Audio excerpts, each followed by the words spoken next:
So ஒரு சராசரியான குடும்பம் ஒரு ஃப்ரீபீஸ் ஆசைப்பட்ட ஒரு கூப்பன் வாங்குறாங்க. அதனால் வந்து ஒரு வாஷிங் மிஷின், ஒரு ஃப்ரிட்ஜு, ஒரு ஏசி ஏதாச்சும் ஒன்று வாங்குறாங்க அப்படின்னா வந்து அவங்களோட பொருளாதார நிலை எப்படி இருக்குது அப்படின்னு நம்ம பார்க்கலாம். அதாவது வந்து எல்லாருமே சொல்லுவாங்க கார் வாங்குறது ஈஸி, அதை மெயின்டைன் பண்ணுறது கஷ்டம் அப்படின்னு சொல்லுவாங்க.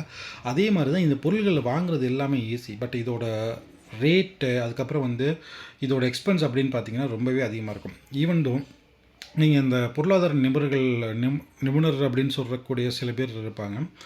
ஸோ அவங்கள்ட்டனா கேட்டிங்கன்னா பயங்கரமான இது ஒரு ஆப்ஷன் அப்படி இப்படின்னு சொல்லுவாங்க. பட் உண்மையிலே என்ன அப்படின்னு பார்த்தீங்கன்னா, இப்போ நீங்கள் ஒரு சராசரி குடும்பம் ஃபேன் வச்சுருக்கீங்க அப்படின்னா, நீங்கள் இந்த கூப்பனை வச்சு ஒரு ஏசியோ ஒரு வாஷிங் மிஷின் வாங்குறீங்கன்னா கண்டிப்பாக ஒரு ரூ. 100 கட்ட வேண்டிய கரண்ட் பில் வந்து அப்படியே 3 மடங்கு ஆகும்.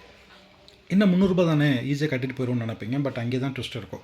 ஸோ கொஞ்சம் கொஞ்சமாக நம்ம வந்து அந்த எக்ஸ்பென்ஸை அப்படியே 3 மடங்காக நம்ம கொண்டு போவோம். அது மட்டும் இல்லாமல் இப்போ ஒரு வாஷிங் மிஷினுக்கு ரெகுலர் சர்வீஸு 35,000லேருந்து 40,000 இல்லாமல் நல்ல வாஷிங் மிஷின் வாங்க முடியாது. நீங்கள் வேர்ல்பூல், ஐஎஃப்பிஓ நல்ல ஒரு பிராண்டு போகிறீங்கன்னா கண்டிப்பாக இந்த ரேட் இல்லாமல் நீங்கள் வந்து வாங்குறது வேஸ்ட்டு. மினிமம் வந்து ஒரு 7 கேஜிஸ் வாங்கணும். ஸோ இது மாதிரி விஷயங்கள்லாம் இருக்கும். ஸோ அப்படி இருக்கும்போது உங்களுக்கு அந்த எக்ஸ்பென்ஸ் வந்து 8,000 கொடுக்குறாங்கன்னா 8,000 கூப்பனை வச்சு மீதி உள்ள காசு நீங்கள் தான் போட முடியும்.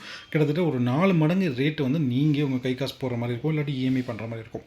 ஸோ ஆல்மோஸ்ட் வந்து இதுலேயே ஒரு டெப்ட் ட்ராப்புக்குள்ளே மாட்டிப்பீங்க. அது மட்டும் இல்லாமல் அதோட லியாபிலிட்டி 6 மாதத்துக்கு ஒரு டைம் வந்து ஒரு பவுட்ரு விற்கிறதுக்கு வந்துடுவாங்க. ஒரு ரூ. 10 பவுட்ரை வந்து 600 விற்க வருவாங்க.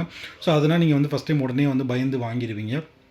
இது மாதிரி நீங்கள் பார்க்கும்போது உங்களோட சேவிங்ஸ் இப்போ நீங்கள் ஒரு மாதத்துக்கு ஒரு 1000 சேவ் பண்ணுறீங்க அப்படின்னு வச்சுக்கலாமே. அந்த 1000 அப்படிங்கிறது இந்த எக்ஸ்பென்ஸ்லேயே போயிடும்.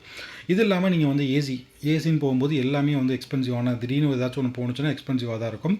நீங்கள் அதை வந்து ஃபில்டர் மாற்ற வேணாம் அப்படின்னு சொன்னீங்கன்னா உங்களுக்கும் ஹெல்த் ரீதியாகவும் ப்ராப்ளம் வரும். அது மட்டும் இல்லாமல் ஒவ்வொரு டைமும் நம்ம சர்வீஸோ ஏதோ ஒன்று போகும்போது நம்மளுக்கு வந்து பெரிய அமௌண்ட்டு அதில் போகிறதுக்கான வாய்ப்புகள் இருக்குது. இன்சூரன்ஸும் கண்டிப்பாக வந்து மோஸ்ட் ஆஃப் த பீப்புள் வந்து போட மாட்டாங்க.